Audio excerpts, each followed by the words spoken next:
Boa noite, colegas acadêmicos do curso de licenciatura em Letras Português, Inglês e Licenciatura da UEMA, Programa Ensinar. Caros gestores convidados, sejam todos muito bem-vindos. Todos que acessaram essa nossa roda de conversa pelo canal do Programa Ensinar do YouTube, sejam bem-vindos. Sejam todos bem-vindos ao nosso Café Pedagógico, com temas de dificuldades e experiências exitosas na gestão escolar em tempos de pandemia. Desafios, experiências, experimentações. São palavras que descrevem muito bem o que temos vivido nesses últimos anos. A educação pública, já tão carenciada de quase tudo, historicamente tem sofrido mudanças drásticas no que concebemos nossa maneira de ensinar e aprender. O tema de nosso café pedagógico, nessa perspectiva, foi pensado para entendermos como a gestão escolar tem enfrentado tais desafios e quais êxitos puderam experienciar nesse contexto.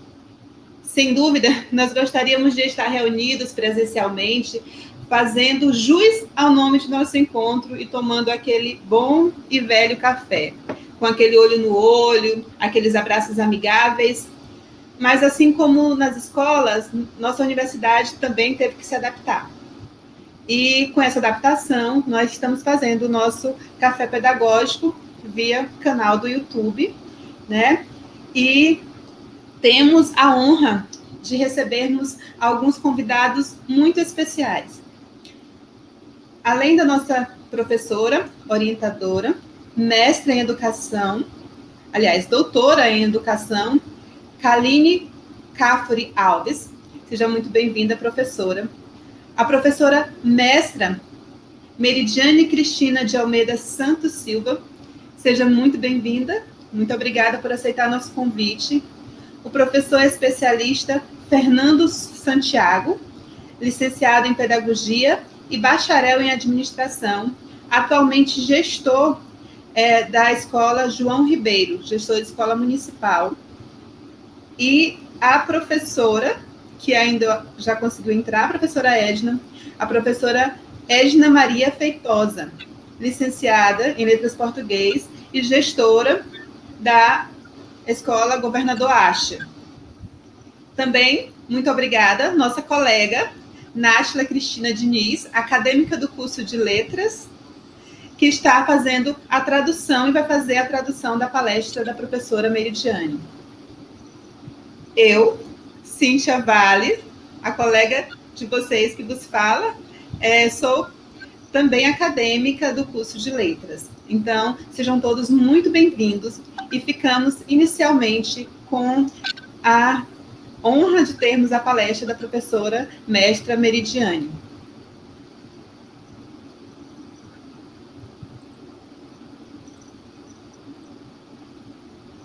Boa noite a todos. Quero falar da minha satisfação de participar desse momento com vocês. A UEMA já é minha parceira e eu sou parceira da UEMA. Trabalho com a UEMA já desde 2008 na UEMANet com tutoria. Tive o privilégio de acompanhar o estágio de Náshila e Kaeli na disciplina de estágio na escola em que trabalho. Tenho o privilégio de trabalhar, de ser colega de profissão de Cíntia, da professora Edna, do professor Fernando, da professora Elcirlane, que também está no banner do evento.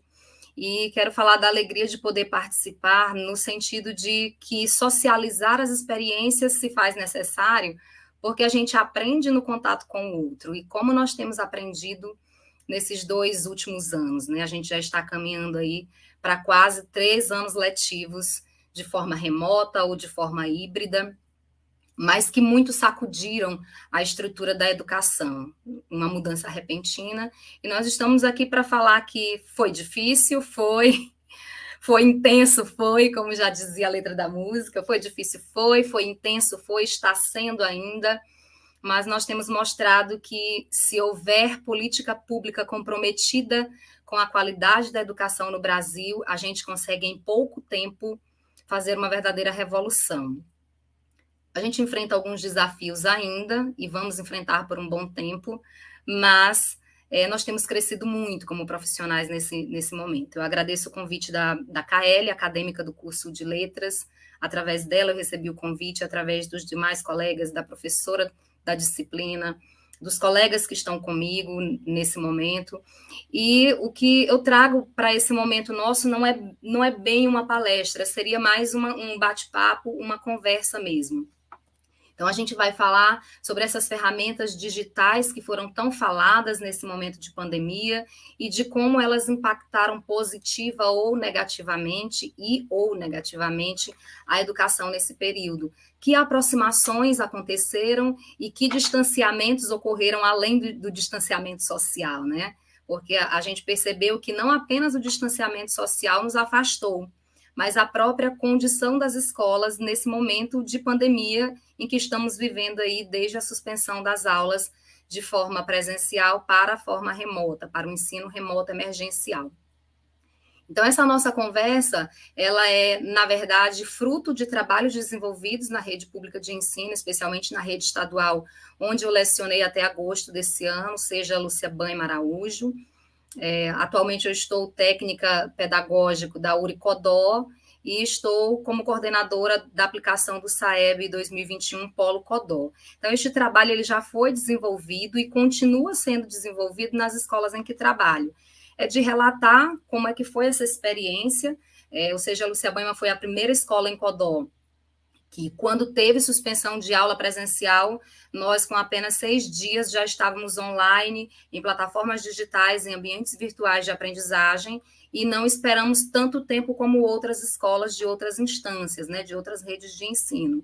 Então, foi algo pioneiro na cidade, que acabou sendo modelo para as outras escolas estaduais e municipais. E esse trabalho ele tem o objetivo geral de apresentar esse relato, mas, ao mesmo tempo, de proporcionar reflexão dos desafios, das possibilidades de mediação tecnológica. Ele também tem o objetivo de contribuir com a comunidade acadêmica, uma vez que poucos estudos como esse se aplicam ao ensino presencial, porque uma coisa é nós falarmos dos recursos tecnológicos na educação à distância, com a qual eu já trabalho. Outra coisa é falar da aplicabilidade desses recursos no ensino presencial. Que potencialidades isso pode gerar? Então, é um trabalho acadêmico que também produz conhecimento para a comunidade científica, não é apenas um relato de experiência, e ampliar essas discussões acerca da necessidade do desenvolvimento de políticas públicas voltadas para as tecnologias educacionais. A motivação, o que me motivou a escrever esse trabalho? Primeiro, a minha prática pedagógica, a gente foi surpreendido, nós fomos surpreendidos pela suspensão das aulas presenciais, de forma muito repentina, e a gente acabou adotando a espécie do se vira nos 30, a gente precisa se virar para fazer alguma coisa para as aulas continuarem, né? Seria uma espécie de paliativo no início, e que acabou durando aí todo o ano de 2020, e ainda em 2021 esse modelo agora se mistura com o híbrido. Como professora da educação à distância, como tutora desde 2008, eu sei das ferramentas que a EAD possibilita, e pensei, por que não utilizar essas ferramentas no ensino presencial? Quando o KL me convidou, o encontro é para gestores, né? Eu não sou gestora escolar, nem da rede municipal, nem da rede estadual. O trabalho que desenvolvi nas escolas da rede estadual e da rede municipal foi um trabalho mais de coordenação dessa mediação tecnológica. E o segundo motivo pelo qual eu me aprofundei no tema foi um trabalho de conclusão de curso. Eu terminei uma terceira graduação e aproveitei o próprio relato, a própria prática, para escrever sobre isso. A prática pedagógica e oriunda desse contexto de suspensão das aulas presenciais. Então, para a gente foi um pouco complicado falar de aula online. Por quê? Porque que para a gente é uma novidade, e esse trabalho foi pioneiro na educação pública estadual e municipal. Porque instituições como a UEMA, como a UFMA e como o IFMA têm o que a gente chama de ambiente virtual de aprendizagem, mediado pelo Moodle, pela ferramenta Moodle. Mas as escolas da rede estadual e municipal não tinham, então para a gente foi muito mais difícil. Como é que a gente vai, que plataforma nós vamos utilizar? E aí, depois de muito tempo de estudo, pesquisando, e lendo materiais de outros pesquisadores. Eu conheci a ferramenta Google Sala de Aula, que até então também não era conhecida na cidade, e comecei a trabalhar nisso. Então, para a gente, o trabalho foi gratificante por isso, porque nós fizemos surgir de onde não existia. Nós não tínhamos Moodle, nós não tínhamos ambiente virtual de aprendizagem, tudo que a gente tinha era e-mail e WhatsApp. E e-mail se tornou ineficaz porque todos os alunos compartilhavam a mesma senha para postar material e receber material. Porém, a gente sabe que o Google, quando várias pessoas acessam com a mesma senha em lugares diferentes, ele procura autenticidade e dá aquele conflito de endereços, né? Então, eu estou acessando aqui, outra pessoa está acessando em outro lugar com a mesma senha, dava aquele conflito de acesso e o Google acabava bloqueando o acesso dos outros usuários, no caso dos nossos alunos. Foi quando surgiu a possibilidade de trabalhar com a ferramenta Google Sala de Aula. E aí a gente passou por esse processo de suspensão das aulas, de adequação repentina dos processos educativos, ninguém teve tempo para se preparar, ninguém teve tempo para fazer um curso de EAD e novas tecnologias. Foi tudo na base da pesquisa, da testagem e da adoção de uma ferramenta para os ensinos remotos, para o ensino remoto emergencial ou estudos remotos emergenciais. E volto a dizer, eu não conhecia a plataforma, a gente foi trabalhando nessa relação tentativa-erro, acertava, continuava, errava, corrigia para tentar acertar. Não houve, assim, um preparo. E essa plataforma foi apresentada para a escola, eu trabalhei com a formação continuada de professores e estudantes, que foi meu primeiro desafio, foi perceber que a juventude, apesar de ter nascido nessa era digital, que Mark Prensky tanto fala, essa juventude estava limitada, o seu conhecimento tecnológico é limitado ao uso de redes sociais e de aplicativos de mensagem instantânea, como o WhatsApp e os mensageiros das próprias redes sociais. Então, o aluno tinha dificuldade de enviar um e-mail, de baixar um arquivo, de subir um arquivo, de fazer o upload. Ele tinha dificuldade para anexar. Não só o aluno, mas também professores tiveram essa dificuldade. Foi com muita gratidão que eu pude gravar tutoriais, fiz pequenos tutoriais com print de tela para orientar os meus colegas professores e também os estudantes da escola. A gestão acolheu a ferramenta, a equipe gestora da escola acolheu a ferramenta Google Sala de Aula, o corpo docente achou que ela cobria tudo, todas as nossas necessidades.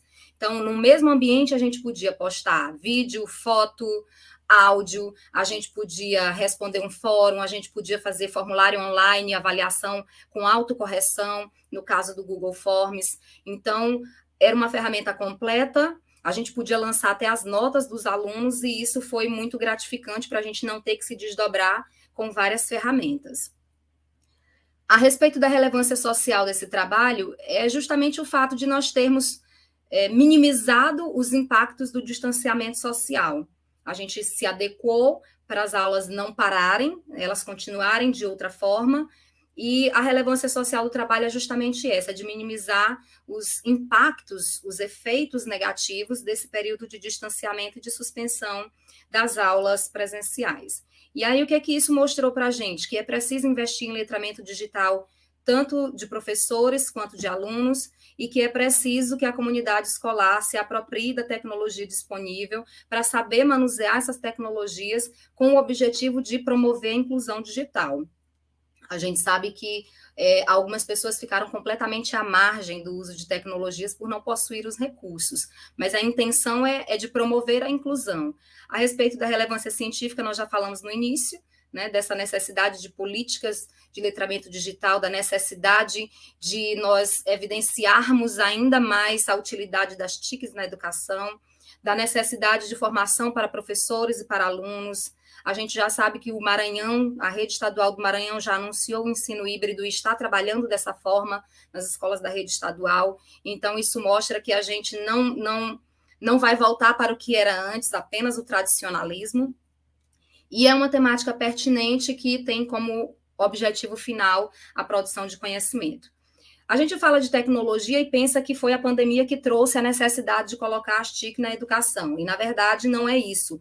Lá em 2017, no esboço da BNCC e na sua versão final em 2018, o texto já apontava para essa necessidade de integração das tecnologias na vida escolar, na rotina acadêmica, na rotina do estudante da educação básica, de forma que ele saiba compreender, utilizar, criar com essas tecnologias, porque hoje o nosso aluno ele não é mais o receptor de conhecimento, não é a tábula rasa, ele é também um criador de conteúdo digital. Então, a BNCC reforça isso, que a escola tem esse papel de fazer com que o aluno compreenda, utilize, crie tecnologias digitais, que ele saiba utilizar de forma crítica, significativa, reflexiva e ética. Nós trabalhamos no Lúcia Baiama, inclusive, o conceito de cidadania digital, de responsabilidade digital por conta dos prints de tela que eram feitos, das fotos que eram enviadas sem permissão da pessoa que estava na fotografia. Então, até esses conceitos nós trabalhamos com os nossos alunos. Então, que o aluno saiba utilizar essas ferramentas para se comunicar, para acessar e disseminar informações, para produzir conhecimento, produzir conteúdo, resolver problemas e exercer o protagonismo e a autoria na vida pessoal e coletiva, que é o que a BNCC e o novo ensino médio tanto esperam desse novo aluno. E aí, alguns autores aos quais eu me refiro no meu trabalho, eles falam que é preciso haver essa mudança de concepção, a mudança desse primeiro modelo aqui, em que o professor é o detentor do conhecimento, em uma relação vertical, de cima para baixo, ele é a voz máxima, a autoridade máxima na sala de aula, e os alunos apenas ouvem e recebem o que tem para ser dito. Para essa outra postura de que professor e aluno todos convivem em um espaço digital e que o professor é apenas um mediador, ele é um facilitador da apropriação dessas tecnologias. Então, a primeira ideia que é reforçada de mudança de concepção. E aí, Mark Prensky, ele afirma que o motivo pelo qual as tecnologias ainda não alcançaram êxito na educação é porque há o predomínio do que ele chama de velha pedagogia, que é essa que tem o monopólio da fala do professor. Enquanto deveria haver a postura para a nova pedagogia, de o professor saber que ele é, sim, o mediador do conhecimento, mas ele não é o único que conhece. O aluno também conhece, o aluno também produz. Então, Prensky acredita nessa ideia de que somente quando nós entendermos a importância social da nova pedagogia é que as TIC, as tecnologias, terão todo o seu potencial evidenciado na educação. O Paul Frey-Gasser escreveram um livro Nascidos na Era Digital, inclusive o próprio livro é fruto de um trabalho digital, porque ambos moram em locais geograficamente muito distantes, e eles escreveram esse livro de forma colaborativa online, como se fosse uma wiki, né, um texto colaborativo. E eles dizem no livro que os principais mediadores desse processo de apropriação tecnológica do estudante são os pais e os professores, atuando junto aos estudantes para que eles aprendam a utilizar essas ferramentas com responsabilidade, porque a nossa vida em sociedade já cobra isso de nós, né? A gente vai olhar o cardápio de uma lanchonete fora da cidade e o menu é todo digital. A gente vai fazer um pedido pelo WhatsApp e o menu também é todo digital. Então, é preciso entender que a escola precisa já começar a formar o estudante para as tecnologias, porque ele vai viver em uma sociedade tecnológica e vai precisar passar por isso. Vai precisar enfrentar esse momento. E aí a gente já não fala mais tanto só em TICs, a gente já fala em NTICs, que são as novas tecnologias da informação e comunicação. Elas são potencialmente úteis na educação, porque uma mesma ferramenta pode permitir busca, análise, interações sociais, pode permitir a criação de conteúdos, a compreensão e análise crítica deles, o compartilhamento desses conteúdos e o armazenamento em nuvem. Aí eu lembro que Cíntia disse assim, olha, tem muita gente que nem é da nossa turma e está na conversa conosco. Por que isso foi possível? Porque nós utilizamos, cada convidado, utilizou as suas redes sociais para compartilhar mais essa forma de conhecimento. Então, nós temos aí a escola saindo para os limites da escola, saindo dos limites da escola e alcançando a comunidade em um nível mais abrangente, em um nível mais geral, generalizado. E por que nós escolhemos o Google Sala de Aula? Lá no meu trabalho no Lúcia Baiama e no Estevão Ângelo, porque é uma ferramenta gratuita, a escola não tinha recursos para pagar, porque ela permitia gerenciar todo o conteúdo, desde a postagem de arquivos pelo professor até o recebimento das atividades pelos alunos, inclusive notas, tempo de acesso, porque a interface ou interface é intuitiva, não tem muita dificuldade para mexer na plataforma, porque permitia distribuição, criação e compartilhamento de arquivos, permitia fazer avaliações integradas, era uma ferramenta de gestão escolar e permitia também a mensuração da avaliação. Então, era uma ferramenta completa e a gente não ia ter que ficar se distribuindo em várias ferramentas para poder alcançar o objetivo de continuar com as aulas remotas, né? Essa ferramenta permite criar uma escola virtual, criar turmas só nossas, caso a escola não tenha uma, adicionar pessoas, distribuir, criar tarefas, acompanhar o progresso do aluno no envio dessas atividades, gerenciar a sala e a participação do aluno, gerenciar as avaliações, o que foi feito, o que está pendente, o que deixou de fazer, recursos multimodais, a gente já fala hoje em multiletramentos, e o Google Sala de Aula permite isso, né? Ele permite desde o áudio, o texto em PDF, o PowerPoint, ele permite compartilhar o texto no Word, ele permite que o aluno responda como um questionário ou como um fórum dentro da própria plataforma, ele permite o bate-papo. Então, todos os recursos que os multiletramentos tanto solicitam, o Google Sala de Aula nos permitiu fazer. Inclusive, continuamos utilizando a plataforma. E permite avaliações colaborativas, avaliações com autocorreção e que diminuem bastante o nosso tempo na correção dessas atividades. A respeito desse trabalho, eu já estou caminhando para o meu encerramento, falta pouco. Costa afirma que não basta a gente dizer que tem que utilizar uma tecnologia. Tá bom, eu tenho que usar tecnologia e eu vou escolher qualquer uma. No caso do Google Sala de Aula, eu testei o Moodle. Eu quis baixar o Moodle, eu tive dificuldade com a hospedagem do site, eu tive dificuldade com a programação do pacote Moodle, apesar de ele ser gratuito. Então, eu queria uma ferramenta que eu conhecesse ou que eu pudesse aprender a conhecer. Não conhecia o Google Sala de Aula, mas segui o que Costa diz aqui. Ela diz que não basta eu saber que existe uma tecnologia. Eu tenho que saber qual é a tecnologia que existe, o que ela permite fazer, que era o que eu e a escola queríamos, compartilhar arquivos nos mais diversos formatos, receber esses arquivos e gerenciar as atividades. Então, ela atendia a esse critério. E qual era o grau de dificuldade? O Google Sala de Aula é bem simples, tem uma utilidade de forma bem intuitiva, bem fácil, e isso possibilitou a continuidade das aulas para a gente. Que requisitos técnicos são necessários para poder acessar? Então, eu pensei até nisso. O aluno vai ter que baixar o aplicativo? Não. Ele pode acessar online, ele pode acessar pelo navegador de celular, ele pode acessar no tablet, no celular, ele pode acessar no computador. Se houver transmissão ao vivo, ele pode acessar pelo YouTube, ele pode, enfim, acessar pelo Google Meet, porque o Meet hoje já está integrado ao Google Sala de Aula. Então, nós pensamos até nos recursos que o aluno teria que utilizar. E aqui eu trago um painel de todos os motivos pelos quais o Google Sala de Aula foi escolhido pela nossa escola, por ser uma ferramenta online, gratuita, por ter relação com o YouTube e com o Google. Então, tendo relação com o YouTube e com o Google, a gente tinha acesso a todos os aplicativos do Google, Meet, Drive, Google Agenda para avisar, ao Gmail, a todas as possibilidades, a todos os aplicativos que o Google possibilitava, né?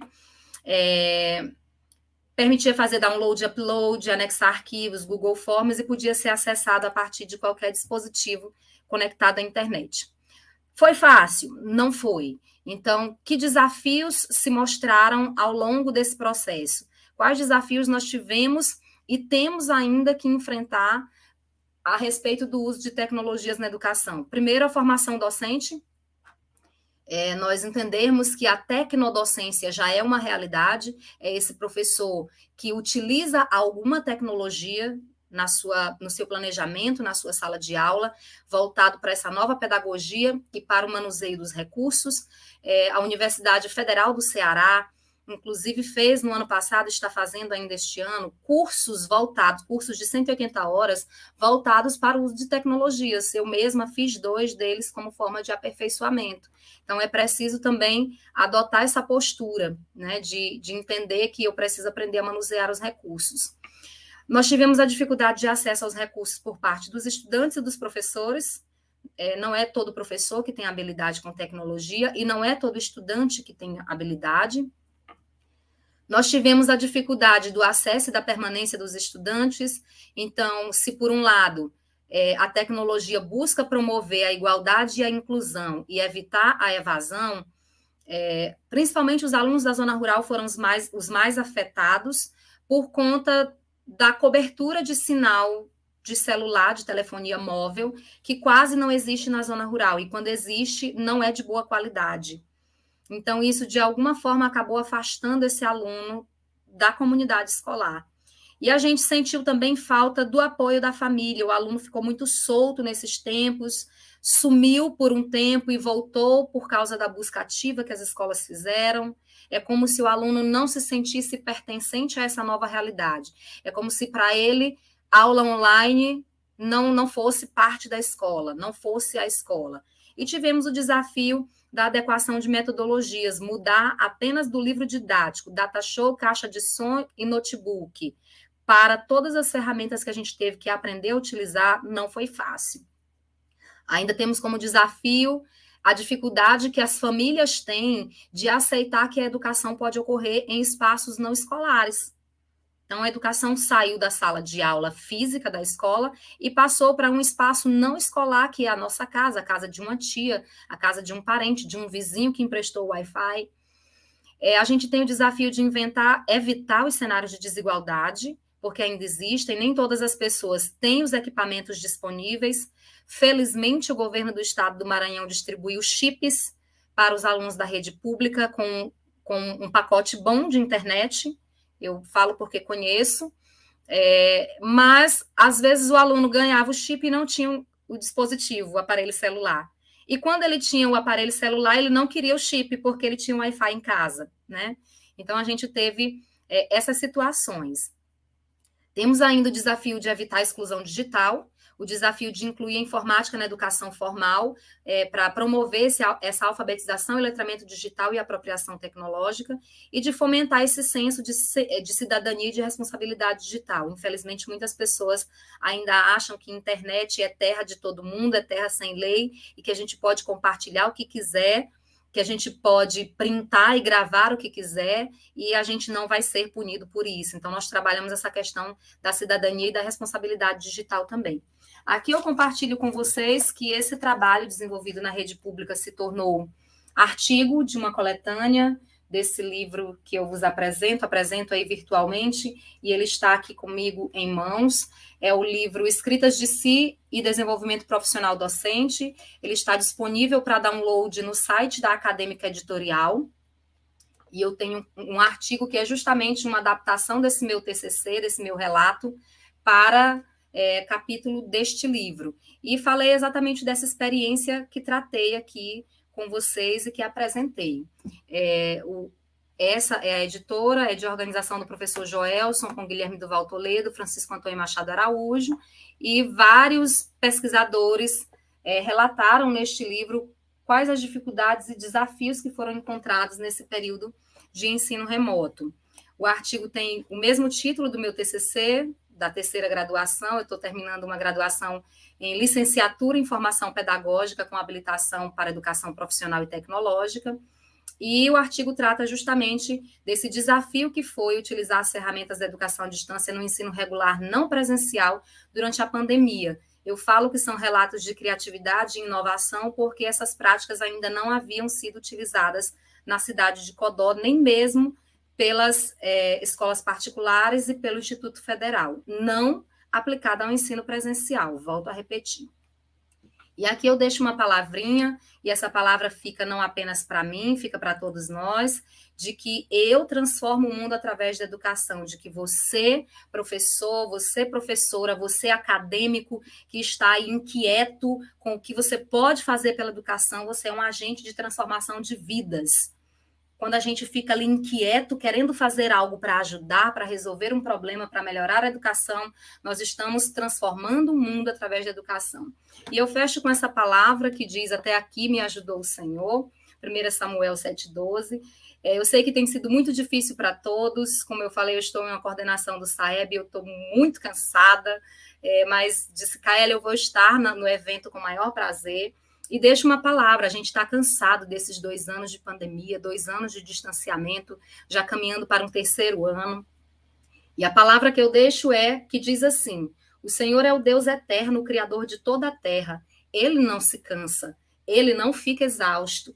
Sua sabedoria é insondável. Ele fortalece o cansado e dá grande vigor ao que está sem forças. Até os jovens se cansam e ficam exaustos. Os moços tropeçam e caem, mas aqueles que esperam no Senhor renovam as suas forças, voam alto como águias, correm e não ficam exaustos, andam e não se cansam. Isso fala de esperança, esse texto fala de esperança. Ele diz: aqueles que esperam no Senhor. E onde está a nossa esperança, né? Nós, nesse período de tempo de pandemia, nós estamos nos apegando na nossa profissão de fé, independente daquela que você tenha, mas nós acreditamos em dias melhores, não só para a saúde mundial, mas também para a educação. A prova de que esse evento está acontecendo para discutir esses problemas é exatamente já uma iniciativa de esperança, de que algo pode ser feito, de que a gente pode aprender juntos, na coletividade, socializando conhecimentos. Eu agradeço pela oportunidade e já parabenizo a professora, aos acadêmicos do curso de Letras da UEMA Codó, e agradeço a KL, que foi a acadêmica que entrou diretamente em contato comigo, já é minha parceira de estágio, esteve comigo no estágio, já foi colega de trabalho, e agradeço a cada um dos meus colegas professores da rede municipal e da rede estadual que estão aqui comigo nesta mesa. Muito obrigada.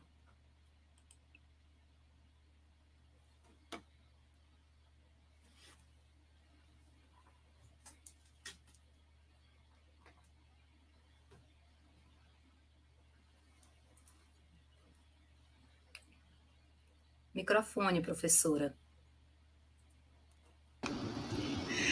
Olha, quero agradecer imensamente, professora Meridiane, por sua colaboração conosco, por suas palavras, por essa explanação que nos trouxe realmente esperança, né? De ver que há pessoas se empenhando, né, para que esse novo normal, para essa nova educação dê certo e que nós possamos encontrar um novo jeito de ensinar e de aprender. Então, muito obrigada, professora. Fique conosco mais um pouco.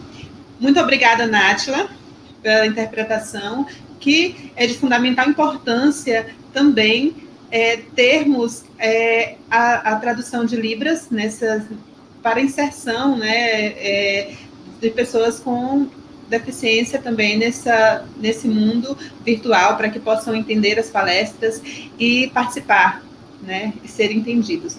Muito obrigada a todos. Então, agora vamos direcionar algumas perguntas, né, que foram elencadas por nossos colegas da turma. E as primeiras perguntas vão direcionar, e seja bem-vindo, o professor Fernando Santiago, que é gestor da rede pública municipal. E a primeira pergunta direcionada a ele: vivenciamos um período escolar atípico. Os professores precisaram se reinventar. Com a gestão escolar não foi diferente. Quais estratégias foram adotadas pela gestão pedagógica para fazer com que os alunos tivessem resultados satisfatórios e os professores se mantivessem vibrantes em sua atuação docente? Olá, pessoal. Boa noite. Conseguem me ouvir? Pessoal, primeiramente, boa noite. Cíntia, muito obrigado pelo convite, certo? Me sinto lisonjeado de estar aqui participando desse café pedagógico, certo?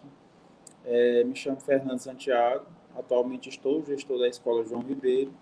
E para responder esse questionamento, primeiramente, saudações a todos do curso, certo? E a quem está nos assistindo, quem estiver nos assistindo. E assim, para responder essa pergunta, eu vou bem no chão da escola, né? Primeiramente, quando nós tínhamos, vamos falar aí da questão do período de pandemia, relacionados ao ensino, a frequência do aluno.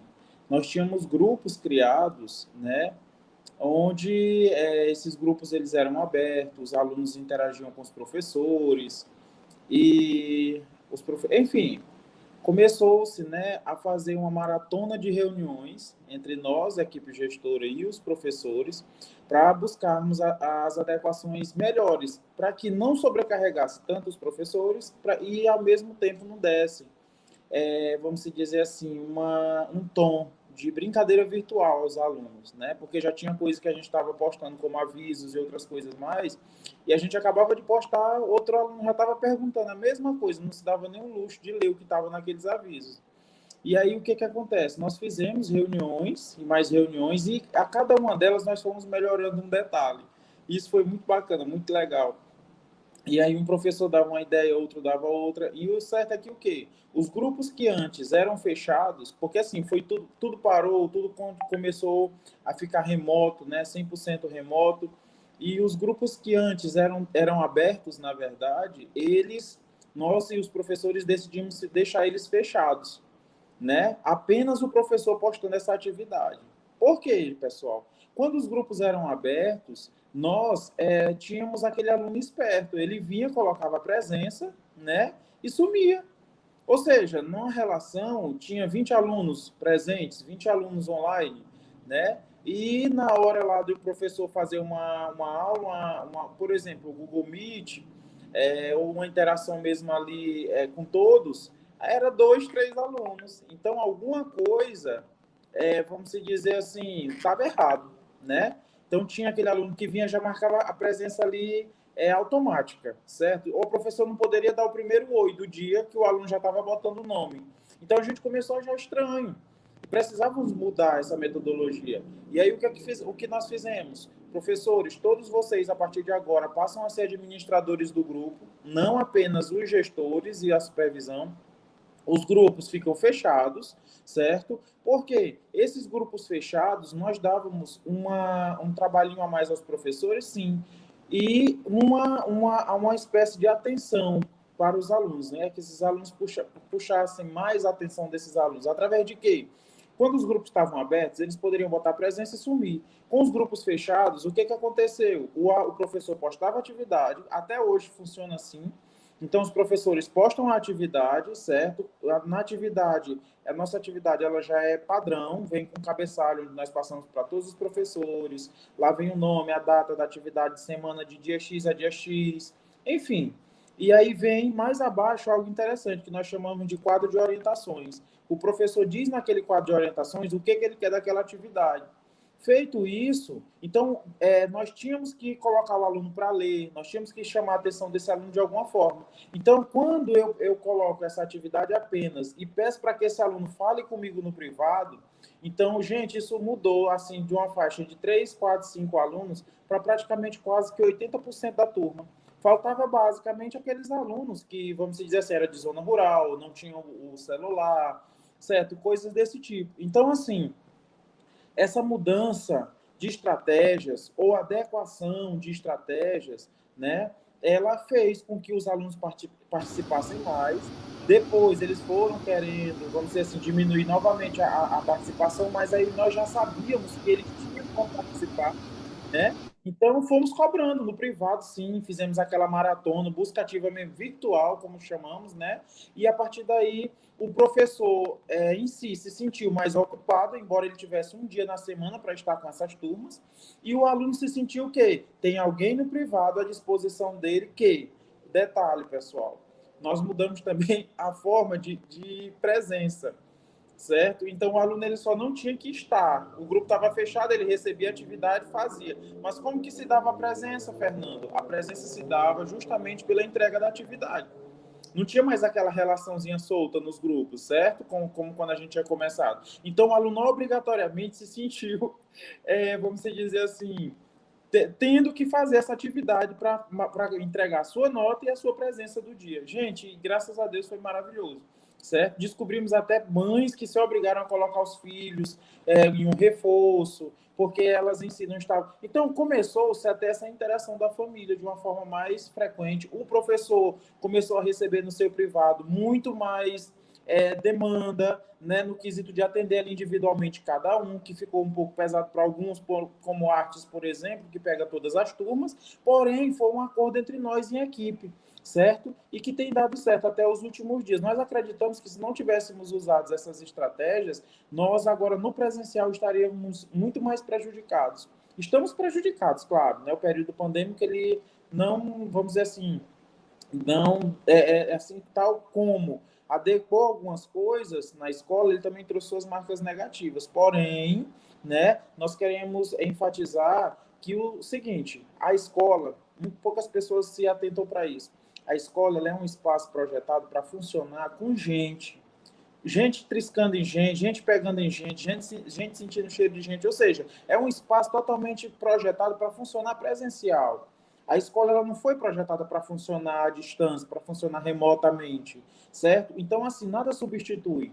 É uma ilusão, né? A gente achar que algo vai substituir o chão da escola, aquele professor, aquele quadro, aquelas explicações ali na frente, certo? Então, essa mudança de estratégia da escola, mesmo com essas ferramentas digitais, onde nem todos tinham acesso, fez com que aqueles que tinham acesso, de fato, participassem, porque eles se sentiram atraídos pela metodologia que a escola lançou. E aí, essa sua resposta, professor, puxa outra próxima pergunta que nós temos, né? Esse modelo remoto de ensinar, de fato, alcança todos os alunos? Ou será mais um instrumento apenas de promoção para a próxima série, né, para o próximo ano? E ou evidencia mais ainda a desigualdade social gritante em nosso país? Qual foi a percepção nesses tempos, né, de aulas remotas que você teve com os alunos da sua escola? Esses alunos, eles tiveram esse igual acesso a essas tecnologias digitais, ao WhatsApp, a internet para ter essas aulas? Como é que se deu essa forma? Os alunos que não tinham internet, né? Os alunos que não tinham celular para conversar, em algum momento teve aula virtual, síncrona, dessa forma que nós estamos tendo, ou vocês não tiveram como fazê-la? Cíntia, assim, eu sou suspeito em falar isso enquanto especialista em educação e desigualdade social. Por quê? Porque dói. Não chega a ser gritante, não. Tem algumas maldades, algumas desigualdades que chegam a doer. E é aquela pisa que você tem que sofrer calado, sabe? Popularmente falando. Porque, assim, é muito dolorido você ver uma mãe de aluno chegar e dizer assim, eu não tenho nem o que comer, meu filho. Imagine comprar celular para menino. Eu escutei muitas coisas assim, sabe? Eram coisas que você dizia assim, poxa, a realidade está sendo escancarada nos nossos rostos, nas nossas caras, né? Na nossa visão. E assim, quando você fala, né, dessa questão digital, dessa questão, vamos dizer assim, das mídias em si, a gente sempre fala, vamos dizer assim, pautado numa fala de igualdade, como se todos nós tivéssemos acesso àquilo, ou se soubéssemos. Eu vou dizer uma coisa para vocês, um rastro positivo que ficou na Escola João Ribeiro foi a adequação de professores que não sabiam ligar um computador. Hoje sabem. E como sabem? Né? Sabem ligar, sabem entrar nas ferramentas, teve que aprender. Alguns ainda se sujeitam a pagar, por exemplo, uma formatação de prova, enfim, né? Tem toda uma situação de lan house aí que dá esse suporte, que ajuda nisso. Mas outros, de fato, colocaram a mão na massa e tiveram que, de fato, aprender. Mas trazendo isso para o aluno não foi tão satisfatório, não deixou um rastro tão positivo, né? Porque, assim, como que eu posso falar para vocês? Quando eu digo que chega a doer, é porque, assim, nós temos situações adversas. Eu sempre costumo elencar 3. Primeiro, aquele aluno que se aproveitou da situação... Gente, eu falo bem no popular, desculpem se... Aquele aluno que se aproveitou do contexto pandêmico para ter o celular novo. Eu sempre digo que existem essa categoria. Não, mãe, não, vamos fazer as atividades da escola. E aí nós nos deparamos com 3 situações aqui gritantes. A mãe que chegou chateada na escola. Diretor, vem cá, vocês não estão trabalhando, não? Tá com tanto tempo que eu comprei um celular novo pro meu filho, ele disse que não tá caindo nada, que vocês não estão mandando atividade. Eu digo, cadê seu filho? Tá ali fora no pátio. Chame ele aqui para mim, por gentileza. Eu tava no auditório nesse dia. E aí ela levou o menino lá e disse, meu filho, abra seu celular, me mostra o grupo da escola. O menino tinha saído, ele comprou o celular, foi aceito no grupo da escola e saiu do grupo, né? Simplesmente foi usando o celular para jogar e outras brincadeiras mais. Não, nós temos esse tipo ainda, do que não sabe, o pai e a mãe não sabem, não tem essa, vamos dizer assim, essa sabedoria virtual, esse contexto, e eles se aproveitam disso para ter, né, os aparelhos, as coisas que querem. Nós temos aquele aluno que tem o aparelho e usa para o fim, né, que usa o aparelho do pai, usou o aparelho da mãe, e que conseguiu chegar até aqui. Né? A gente fala sempre no professor guerreiro, no gestor guerreiro, que conseguiu ver, mas a gente tem muito aluno guerreiro. Tem muito aluno bom que conseguiu, de fato, apesar das dificuldades, esperava o papai e a mamãe chegar, o papai era crediário, cobrador, chegava da rua para poder fazer as atividades, estava enviando para o professor até 9 horas da noite. E aí a gente dizia o que para os professores? Aceite, aceite. Mesmo que você não corrija naquele momento, mas aceite no outro dia, faça referência, certo? E nós temos a terceira categoria de aluno, que é aquele aluno, gente, que foi totalmente excluído nesse contexto. A gente não pode fechar os olhos para isso, certo? Nós temos quem? Nós temos o aluno de zona rural, certo? Que já aproveita o escolar para vir, inclusive, na Escola João Ribeiro, a essa altura do ano, nós temos alunos bons, e que bons são, que nunca pisaram na escola por falta do ônibus escolar. Imagine por falta de um celular, minha gente, em um local onde não pega essa internet. Às vezes o pai e a mãe até pode dar esse celular, mas o sinal não pega da localidade onde ele está, né? Às vezes ele tem o sinal, mas não tem como comprar esse celular, porque o auxílio, o Bolsa Família, seja o que for, você já tem ali as prestações do mês de sobrevivência, né, daquela família. Então, assim, nós estávamos fazendo como? Aqueles alunos que tinham como fazer, estavam ali dentro dos grupos, né, cumprindo com suas obrigações. Aqueles alunos que, de fato, a gente sabia que tinham como fazer e não estavam fazendo, nós estávamos no pé deles cobrando. Nós temos uma professora na escola, eu quero até parabenizar a professora Edni, certo? Que ela é assim, sabe? Ela vai no privado do aluno, meu filho, tu não mandou tua atividade hoje, tá? Eu senti falta de você. Então, educadamente, ela chega para o aluno e o aluno, de fato, faz. Porque ele sentiu que alguém se importou com ele, ou seja, não sou mais um na turma, eu sou um da turma e alguém sentiu minha falta. Então, às vezes, até por aquela pressãozinha educada, o aluno vai lá e faz. E aí, gente, nós temos esse outro aluno, que é esse aluno que, de fato, ele não teve produção, e nós tivemos o quê? Nós tivemos um erro gritante em relação a essa situação midiática. Por quê? Nós tínhamos o aluno que estava no grupo, tinha acesso a essa atividade, e se ele quisesse buscar na escola, ele buscaria também, tanto quanto os outros, mas nós tínhamos uma atividade na escola entregue toda sexta-feira para aquele aluno que não tinha um celular, não tinha como fazer pelo celular. Mas detalhe, aquele aluno que tinha como fazer pelo celular, ele tinha explicação da professora. Ele tinha um Google Meet, ele tinha todo um suporte. Aí um dia entrou um aluno aqui na minha sala, aí disse assim, ela estava quase chorando com o papaizinho dela. Ele vem deixar ela toda, parece da localidade Boa Esperança. E aí ele vem deixar ela para pegar essas atividades. Aí um dia ela chegou quase chorando. Eu digo, minha filha, que ela chegou, entrou na sala, já foi sentando. Aí baixou assim, começou a chorar. Muito interessada, maravilhosa a menina, vocês precisam ver. E aí ela disse assim, diretor, eu não consegui responder a prova de inglês. Aí eu disse assim, mas e o motivo, minha filha? Não, porque aí pede para assistir um vídeo e eu não tenho celular. Gente, fechou, sabe, o coração, porque eu percebi que a angústia dela não era só por não ter o celular, não era só pela situação de não poder fazer atividade, era também pela situação financeira da família. Ela estava com vergonha de dizer isso, de expor isso, de colocar isso. Ou seja, a mágoa interna dela era que tinha alguém à frente dela que tinha como fazer ou estava fazendo e ela não tinha condições de ter o aparelho e, por isso, foi aniquilada a capacidade cognitiva dela de entender para responder essa atividade. Certo? Então, não tem como se falar de igualdade diante de um contexto, vamos dizer assim, digital e ainda, infelizmente, excludente. Isso mesmo, professor. Muitíssimo obrigada. Nós vimos aí a resposta dessa segunda pergunta que realmente grita, né? É gritante e dói.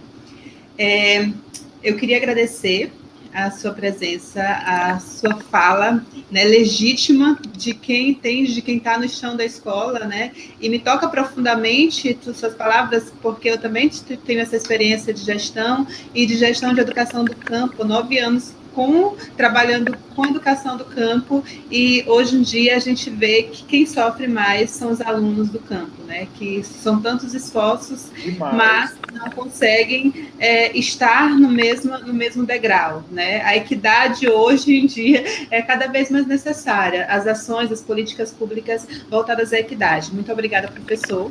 Né, agradeço a sua participação, continue conosco mais um pouco.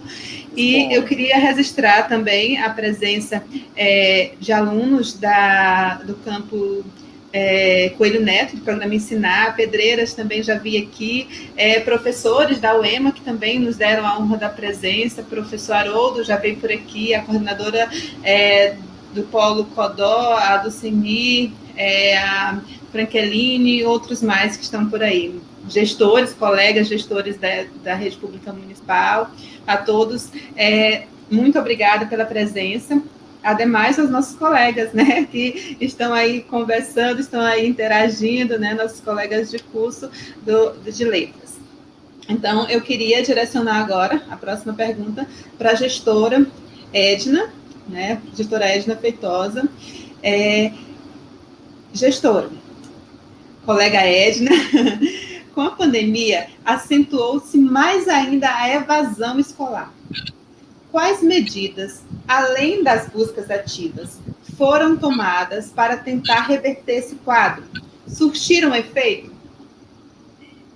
Boa noite a todos. Estão me ouvindo bem? Estão me ouvindo? Bom, antes de entrar no assunto propriamente dito, eu gostaria de saudar a todos que estão nos assistindo. Para nós é um privilégio estarmos juntos. Vejam quanto a tecnologia é importante, né? Acabamos de ouvir algumas palavras aí, algumas informações que a mestra Meridiane, professora, nos passou, e onde nós estamos hoje, né? Em uma sala, de forma virtual também, contribuindo, assim, trocando aqui algumas vivências, algumas experiências. E antes de entrar no assunto propriamente dito, eu gostaria de deixar só uma mensagem aqui bíblica rapidinho, Cíntia. Eu sei que nosso tempo está um pouquinho avançado, mas eu vou ser muito breve, né? Que João escreveu lá no capítulo 14, 1 e 13, diz assim: não se turbe o vosso coração, credes em Deus, credes também em mim. Na casa de meu pai há muitas moradas, se assim não fora, eu não vos teria dito, pois vou preparar-vos lugar. E quando eu for e vos preparar lugar, voltarei e receberei para mim mesmo, para que onde eu estou estejais vós também. Só para deixar aqui para todos nós que esse momento ele vai passar. Né? Estão sendo momentos difíceis, são muitas as dificuldades que temos enfrentado no dia a dia, muitos problemas, mas graças a Deus até aqui nos ajudou o Senhor, assim como a professora Meridiane falou. Então, Cíntia, o que foi que nós fizemos, né? Além da busca ativa? Você sabe que a nossa escola ela fica no setor geográfico assim, de pessoas carentes, necessitadas, onde nós temos muitos alunos da zona rural.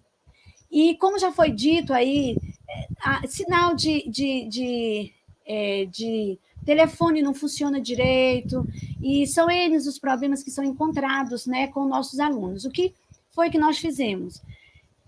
Teve alunos que nós tivemos que ir no interior deixar atividades impressas. Né? Fomos lá na localidade, levamos atividades, e nós colocamos um carro aqui na cidade, ali próximo, né, a redondeza da escola, ali no entorno da escola, nós colocamos um carro de som e para os pais irem até a escola, levar o número do telefone para nós criarmos os grupos e começarmos a trabalhar com os grupos de WhatsApp. Deu certo, até certo ponto deu certo, em alguns momentos funcionou. Mas quando nós retornamos agora, no dia 20 de outubro, para as aulas híbridas, nós encontramos inúmeros alunos que não tinham sido alcançados nem através do WhatsApp, nem através das atividades remotas. Ou seja, por mais que nós utilizemos alguns recursos para alcançar os nossos alunos, ainda existem alunos que não foram alcançados. Então, esse meio que nós utilizamos, ele não foi tão eficaz quanto nós imaginaríamos que seria. E aí nós estamos na luta, né? Conhecendo os nossos alunos, recebendo alunos que, infelizmente, não tiveram acesso nenhum. Tá? Muitos por negligência da família, isso a gente não pode negar, porque quando a escola abre as portas e diz, venha buscar atividade para que seu filho tenha pelo menos acesso a alguma coisa, e o pai não mostra um interesse, o aluno também não, então a gente vê que a própria família, ela abriu mão de proporcionar para os seus filhos o mínimo de conhecimento que ele poderia ter obtido durante esses 2 anos. Tá certo? Professora, só mais um direcionamento de pergunta. Eu conheço um pouco a realidade da escola e, pensando nisso, qual falta fez os recursos financeiros, né, do PDDE na escola? E como esse recurso teria ajudado, né, nesse tempo de pandemia? E, Cíntia, como você também é uma gestora e você sabe da importância desse recurso. Olha, uma escola com 850 alunos, sem um mínimo de recurso para ser gerenciado, para facilitar. Por exemplo, nós não temos uma máquina de xerox na escola. Uma máquina de xerox. Isso aí é básico, né? É o básico dos básicos. Nós não temos uma máquina de xerox. O que a escola fez? Juntamos o grupo de colaboradores da escola e alugamos uma máquina de xerox para que os nossos alunos, aqueles que não têm condições de ter um celular, para que eles tivessem acesso às atividades impressas. Ou seja, sem recursos, se torna quase impossível você fazer educação, porque nós precisamos disso. É o mínimo que você deve ter para oferecer para os seus alunos, né? Então, isso ainda dificultou muito mais o nosso trabalho, porque nós não temos recursos. Mas mesmo sem o recurso, que a escola já está com mais de 5 anos, uns 7, 8 anos, que não recebe recurso nenhum do governo federal, mas a escola participa de todas as avaliações externas, inclusive, eu não poderia deixar de falar para vocês que nós, que participamos da ONC, nós temos 3 medalhas na escola. Nós temos uma medalha de prata e 2 medalhas de bronze. Todos os anos nós ganhamos medalhas na escola. Então, isso não é motivo para que nós venhamos desistir, e nem tampouco de fazer o nosso melhor, nas condições que nós temos, até chegarmos em condições melhores para fazer melhor ainda. Assim diz Mário Sérgio Cortella. Então, nada nos impedirá de fazermos o nosso melhor pelos nossos meninos. E o que for possível fazermos, Cíntia, e os demais colegas que estão nos ouvindo, nós iremos fazer, porque a educação ainda é a única coisa que pode, a única forma, a única coisa que temos para mudar o nosso país, o nosso mundo. Né? Obrigada, professora Edna. Ficamos felizes com a sua colaboração. Agradecemos em nome da UEMA, da turma de Letras, licenciatura em Letras, e eu gostaria agora de passar a palavra para a nossa professora, né, de estágio, supervisionado em gestão escolar, que foi a mentora dessa live, desse café pedagógico, que nos deu os direcionamentos e nos fez produzir, né, professora? Então, passo a palavra para você fazer as considerações finais e logo após a gente pode já encerrar. Se alguém mais tiver algo a falar, algo a direcionar, diz aqui no chat que a gente abre a fala, mas por enquanto a professora vai direcionar os agradecimentos. Gente, muito obrigada. Estou encantada com a turma de vocês. Vocês estão sendo, né, estudantes que tornam a nossa tarefa de ensinar muito mais prazerosa, porque vocês são engajados, estão conectados a todo tempo com a disciplina, se interessam realmente pela educação. Eu acho que isso é uma diferença justamente por vocês ocuparem o lugar que vocês ocupam, né? A Cíntia demonstrou aí uma organicidade em desenvolver todo esse trabalho, essa articulação para a implementação do café pedagógico. Então, gostaria que a turma colocasse palminhas aí para a Cíntia, para a Dulceni, que esteve no apoio ao processo de encaminhar o estágio, para a Nath, que esteve aí na Libras, também para as colegas Caune, né, que teve também no apoio, Cíntia, se eu estiver esquecendo de alguém, me fala, são as pessoas que eu estive em contato direto durante essas últimas semanas, e assim, isso é muito, muito, muito bom. Então, gostaria de registrar o meu agradecimento. Nesse processo de registrar o agradecimento, eu gostaria de dizer que eu estou aqui encantada com a fala dos gestores. Nós tivemos uma palestra de abertura que nos arrepia, que nos incentiva a ser gestor, e em seguida os colegas também respondendo às problemáticas com excelência, também nos inspirando, não deixando para trás, não deixando de dizer os desafios de gestão, mas dizer que é possível fazer e numa maior tranquilidade. Vocês viram a cara dessas pessoas, colocam os desafios, mas não deixam de dizer que é possível fazer, e falam isso com uma maior propriedade porque estudaram, porque estão ali fazendo no dia a dia aquela pesquisa, aquela reflexão que a gente tanto pede para vocês fazerem nos diários de campo, esse movimento reflexivo que faz a diferença na prática. Então, assim, eu estou arrepiada, encantada com o convite, as pessoas que foram convidadas e que vieram aqui falar da gestão são pessoas que, de fato, né, a educação precisa semear. Então, meu agradecimento imenso a vocês. A toda a turma, eu também quero mandar um abraço virtual, dizer que sábado e domingo estamos juntos, domingo na confraternização. Quero deixar o meu abraço, meu carinho a todas as pessoas que estiveram aqui na live. Nós chegamos a quase 50 pessoas. Agradecer ao colega Somário e a turma dele, do polo de Coelho Neto, se eu não me engano, que está aí. Tem mais alguém de outros polos? Agradecer a coordenação do curso de letras, a equipe da UEMANET, que foi primorosa em cada detalhe. Que equipe maravilhosa, que sem dúvidas faz esse processo de ser remoto, um encontro remoto, muito mais humanizado.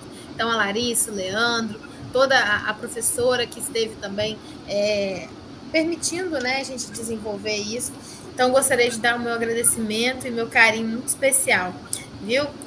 Vou terminar com a fala aqui de Paulo Freire, na Secretaria Municipal de Educação, que ele nos indaga sobre o compromisso com a gestão democrática, assumir princípios do trabalho do gestor. E ele nos convida a falar sobre a descentralização e sobre a participação.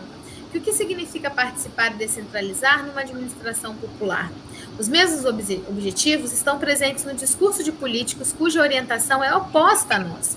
O que nos diferencia deles é o conteúdo que imprimimos a esses princípios e a nossa decisão de não permitir que eles fiquem apenas no terreno das intenções. Para nós, descentralização e participação dizem respeito ao ato de decidir. O equívoco que mais frequentemente se comete em relação a essas questões é descentralizar a execução das tarefas e manter a decisão centralizada. E o que nós vimos aqui, né, nos inspira a pensar que é possível descentralizar a execução e decisões. Foram que os gestores aqui nos inspiraram a pensar. Paulo Freire disse isso em 92, quando ele estava na Secretaria de Educação de São Paulo. E eu me lembrei dessa fala porque o que a gente viu aqui hoje é descentralização, é participação, é relação com a comunidade e é esse brilho no olhar que eu queria que vocês, turma, levassem para o ambiente de trabalho de vocês, futuros gestores e gestores, né, que já estão aí ocupando o cargo. Meu muito obrigado, uma boa noite. Não esqueçam de responder a lista de presença e avaliação do evento. Um grande abraço. Obrigada, professora. Fernando, pode dar a palavrinha final. Vamos passar para a Edna, depois o Fernando entra, que ele está, acho que, com um probleminha de conexão. Bom, Cíntia, eu gostaria de agradecer mais uma vez pelo convite. Me sinto lisonjeada. Fernando entra, que ele está com um probleminha de conexão. de estar com esse grupo seleto, professora Keliane, né? Seu nome, professora doutora? Kaline, minha linda. Deus abençoe grandemente, professora, mestra aí, a Meridiane, colega de trabalho. Para mim é uma satisfação muito grande, porque eu sou fruto da UEMA. Eu sou fruto da UEMA. É uma instituição que eu tenho assim, muito orgulho de ter feito parte dessa instituição, que tem uma grande responsabilidade, e que, graças a Deus e a vocês, que me deu a oportunidade de fazer parte dessa família e hoje está contribuindo para a educação. Isso me deixa muito feliz. E ter essa oportunidade de voltar, né, com meus colegas e participar desse momento, para mim, está sendo muito, muito, muito gratificante. Que Deus abençoe todos. Um beijo, viu? E até uma próxima oportunidade juntos, tá bom? Obrigada, professora. Fernando, por gentileza.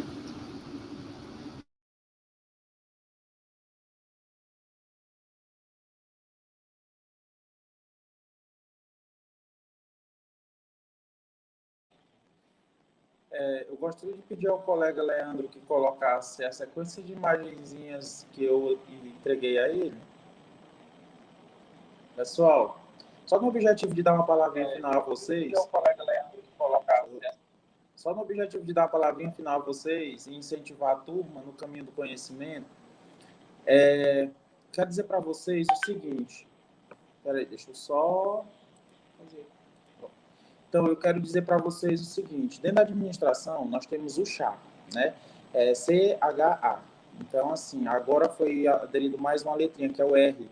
Mas eu vou dizer para vocês o seguinte. Quando a gente diz assim, uma pessoa é competente, né? O gestor tal é competente, a professora de estágio é competente, a Cíntia é muito competente, nós queremos dizer que essas pessoas, elas dificilmente fogem dos pilares do CHA, que é o conhecimento, que significa o quê? Eu preciso saber para fazer. É onde nós estamos estudando, nós estamos no curso de graduação, ali professora de estágio pegando no nosso pé, nos instigando a conhecer para melhor atuar futuramente naquilo que nós devemos fazer, certo? O segundo pilar é a habilidade, certo? Conhecimento, ou seja, conhecer para atuar. A habilidade é a atuação, certo? Ou seja, é o saber fazer, ou seja, tenho habilidade, eu tenho como fazer, eu sei fazer após conhecer. Conheci, agora eu vou fazer, vou ser hábil, vou ter essa habilidade. E por último, nós temos a atitude, é continuar fazendo, é ter a coragem de dizer o que pensa, é ter o contexto de estudo atrelado ao que sabe fazer para gerar mais conhecimento, certo? Para gerar mais, vamos dizer assim, agregações positivas para aquele contexto.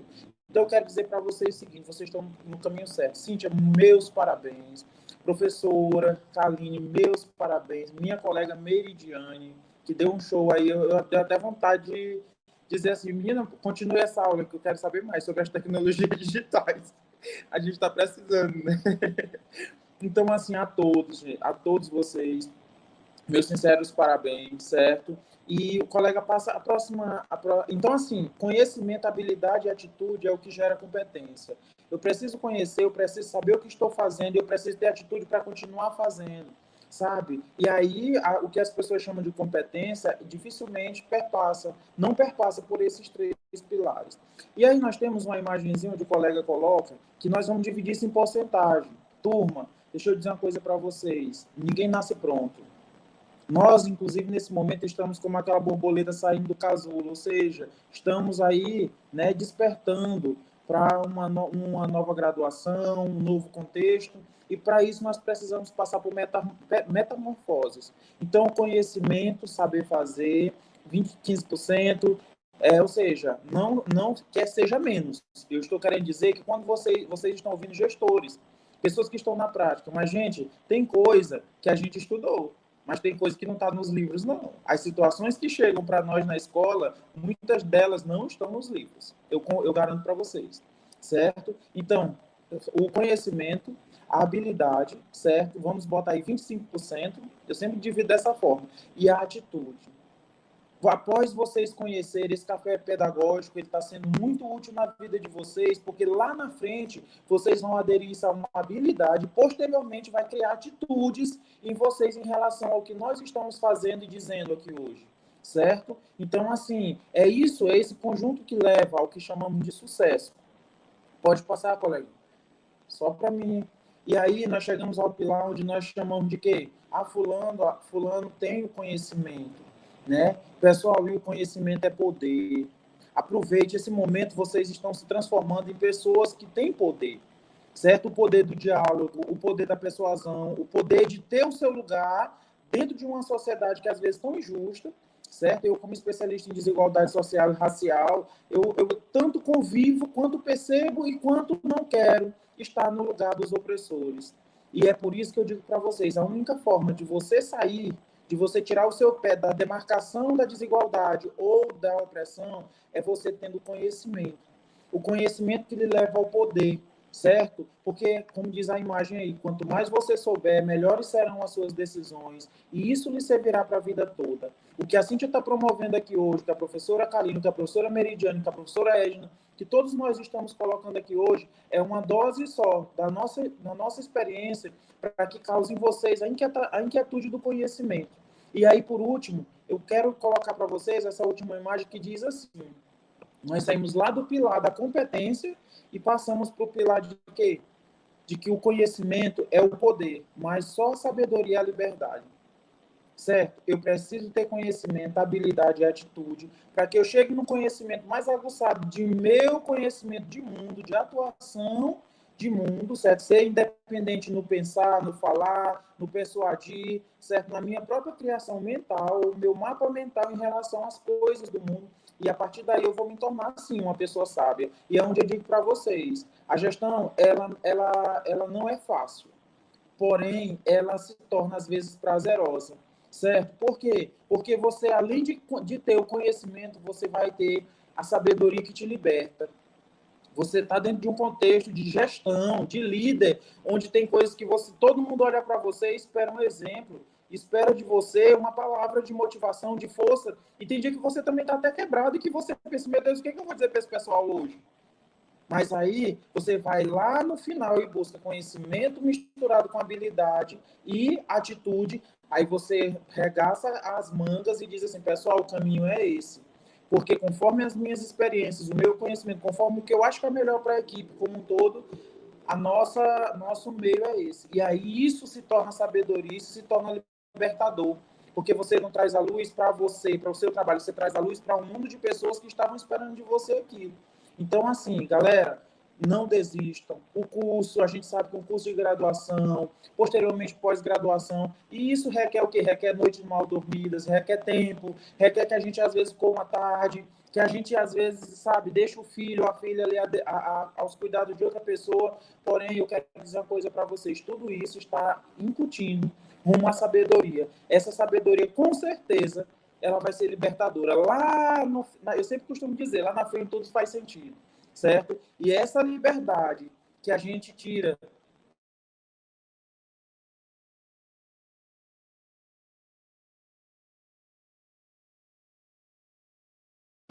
Acho que o professor Fernando caiu, mas já te agradece a participação dele, esse toque final, grande final. Muito obrigada, professor. Professora Meridiane, por favor. Mais uma vez eu quero agradecer o convite, parabenizar a professora orientadora, a Cíntia, que mediou esse momento com muita propriedade, com muito poder de fala, não apenas do lugar de acadêmica, mas também da experiência, da vasta experiência como gestão, como a gestão escolar, a todos os colegas do curso que, de alguma forma, também já estão vivenciando a prática pedagógica.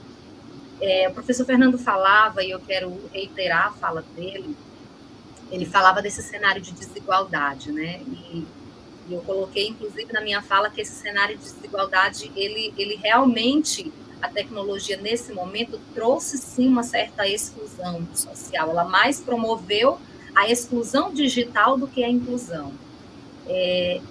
Mas o que fica de positivo ou de esperançoso desse momento é o fato de as escolas terem feito milagre para promover a continuidade das aulas sem recurso algum. Eu falo porque sou professora de 2 escolas públicas, uma da rede estadual e outra da rede municipal. Nenhuma tem laboratório de informática. Como a professora Edna disse, não tem máquina de xerox. Nós alugamos impressora no estado. A internet não era das melhores, a gente teve que investir no pacote de internet. Então, assim, falar do ponto de vista das grandes instâncias da educação, dos grandes órgãos que regulam a educação, é muito fácil dizer que está tudo muito bonito, tudo bem, tudo numa boa. Mas o que nós temos vivenciado é isso, a escola promoveu a verdadeira revolução. Se nós, sem recursos, a Braulio Bessa que diz isso, né, que o professor ele é um guerreiro sem espada na mão, ele é um guerreiro apenas com giz, e alguém adaptou o poema dele e falou que falaram que o professor não trabalhava, que o professor não fazia nada, e o professor deu um show nesses 2 últimos anos. Realmente foi muito difícil, nós não tivemos recursos nas escolas para fazer isso, nós precisamos bancar a nossa internet, aumentar o pacote de internet, precisamos comprar celular, eu tive que investir, assim como outras colegas, em um computador melhor para poder dar conta, porque as escolas não dispunham desses recursos.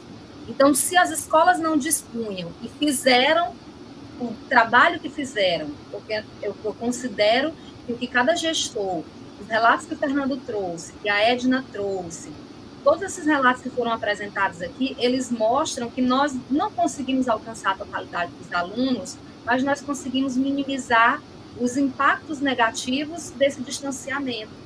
E aí o Fernando brincava e dizia, menina, eu estou querendo pegar mais, eu estou querendo aprender mais. E eu tive a possibilidade de aprender muito mais, porque eu não sou expert em tecnologia, eu sou uma curiosa, é diferente, eu tenho a curiosidade, vou lá, aprendo a mexer, manuseio e faço um uso daquilo. Então, eu não sou uma expert, eu sou uma curiosa, e graças a Deus esse trabalho de curiosa tem rendido a socialização para outros espaços além desse que nós estamos agora. Eu tenho trabalhado na rede municipal e na rede estadual com formação de professores para o uso de tecnologias, trabalhando com metodologias ativas, com as possibilidades de utilizar isso no ensino presencial. E é fato que as tecnologias não vão substituir a presença do professor, a presença do livro didático, que ainda é reinante, embora a gente queira dizer que a tecnologia é tudo. O livro didático ainda é o instrumento mais acessível e que cobre a totalidade dos alunos. Às vezes, há escolas em que o livro didático nem chega, né? A gente sabe disso, mas ele ainda é um instrumento mais popular dentro da sala de aula. Então, é fato que a tecnologia não cobre isso, mas é fato que ela também pode possibilitar se houver política pública de fomento ao uso delas em sala de aula. Porque o grande problema de ela ainda não ter sido parte da sala de aula, se o aluno não tem a tecnologia em casa, ele não tem o celular, ele não tem o computador, a escola teria a obrigação, se houvesse investimento em políticas públicas de inclusão digital, a escola teria a obrigação de ser o único espaço onde esse aluno teria pelo menos esse acesso. A gente fala da crise na leitura. E as pessoas dizem assim, mas livro no Brasil é muito caro, por isso que o estudante não gosta de ler. E aí a gente tem o outro lado. Se o estudante não gosta de ler, porque ele não tem condição de comprar o livro, a escola é o lugar que vai oferecer isso que ele não tem. Da mesma forma com tecnologia. Se ele não tem tecnologia em casa, e se houvesse políticas públicas que favorecessem a inclusão digital, certamente esse aluno teria acesso pelo menos na escola, para que ele não ficasse excluído digitalmente. Então, quando nós falamos desse cenário de exclusão, não é por falta de vontade da escola. Eu já vejo pelo lado contrário, os professores querem fazer muito, os professores têm desejo de fazer muito. Eu, sempre que ministro palestras, os meus colegas entram em contato no privado do WhatsApp ou nas redes sociais e dizem, Meridiane, eu queria aprender a fazer isso, e eu percebo a ansiedade e a inquietação deles de querer fazer um pouco mais, mas falta recurso. Então, essa utilização da tecnologia na escola para promover a alfabetização e letramento digital é mais uma falta de política pública do que falta de força de vontade da equipe gestora e do professor. E vejo também, já queria aproveitar para deixar claro, eu estou no evento pela experiência como professora, eu não sou coordenadora, mas falo do trabalho que a gestão escolar me permitiu fazer, porque a gente também precisa falar disso, de um gestor que entende, ou de gestores que entendem que eles também podem aprender com seus professores. E as duas escolas nas quais trabalho, seja no Cepoema Araújo, que trabalhei a posto, e o Estevão Ângelo de Souza, foram escolas que acolheram as minhas ideias doidas. Eu disse, pessoal, olha, adotei a postura do Fernando, do chá, conhecimento, habilidade e atitude. Olha, eu sei o que fazer, eu sei como fazer, e eu posso fazer. Se a escola me permitir, me der carta branca, eu posso trabalhar com os professores e posso gravar os tutoriais para os alunos. Então, nada disso teria sido possível se eu não tivesse uma equipe gestora sensível nas minhas escolas, nas escolas onde trabalho, que me permitisse socializar aquilo que eu sabia. E eu deixo como frase o que Cortella diz: faça o teu melhor na condição que você tem, enquanto você não tem condições para fazer melhor ainda. Por que nós não estamos fazendo melhor ainda? Porque não nos foi dado recurso suficiente para fazer o melhor. Não nos foi permitido recurso em quantidade bastante para fazer o melhor. Mas temos a certeza de que mesmo a reunião pelo Meet, a atividade sendo entregue no WhatsApp meia-noite que a gente recebe, ou ainda a atividade analógica, impressa, que o aluno vai buscar na escola, isso é o que de melhor nós temos feito, preparando o roteiro, dando orientações, fazendo tudo em tempo hábil para que o aluno não fique deslocado. Isso é o melhor que nós temos feito nesse momento, porque nós ainda não temos condição de fazer melhor do que o que estamos fazendo. Obrigada pelo convite. Por nada, obrigada, professora, obrigada a todos, assim, de coração. E de tudo que vimos, de tudo que ouvimos, eu só tenho a dizer que, como estágio de gestão, como experiência em gestão escolar só se faz com colaboração. Não há meio de fazer gestão escolar se não for democraticamente, se não for partilhando ideias, se não for partilhando conhecimentos e se não for dando autonomia a todos os profissionais para que façam acontecer. Então, diante disso, eu queria encerrar nossa live agradecendo a todos que participaram e dizendo que foi muito proveitoso para nós todos, pois, parafraseando também Paulo Freire, que ninguém ensina ninguém, ninguém aprende sozinho. O conhecimento se processa no encontro das ideias. E esse nosso encontro de ideias foi simplesmente excelente. Muitíssimo obrigada a todos e gratidão.